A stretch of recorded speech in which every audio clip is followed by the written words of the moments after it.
In July of 1863, General Matt Ransom was advised by telegram that Union forces had came up the Chowan River to the town of Winton and were coming across overland to attack the Weldon to Wilmington to Richmond Railroad at Weldon.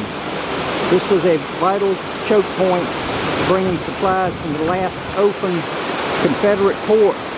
It could bring supplies to the Confederate Army in Richmond.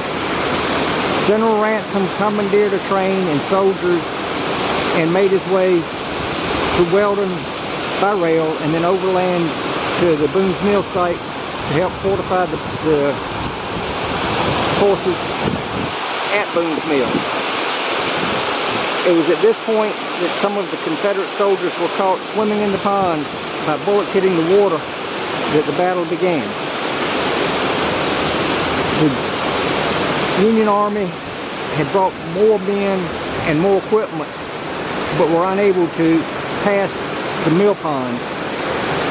At one point, General Ransom stood up in an open, exposed position and started issuing orders to men off to his right to attack and flank the Union soldiers.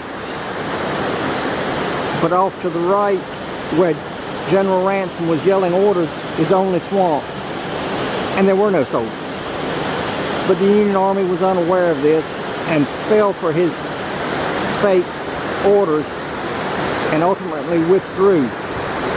The Union lost 6 men during the battle, and the Confederacy had no casualties and were able to hold this spot and therefore defend the important Wilmington to Weldon to Richmond Railroad line. A small and perhaps not insignificant battle in a bloody war.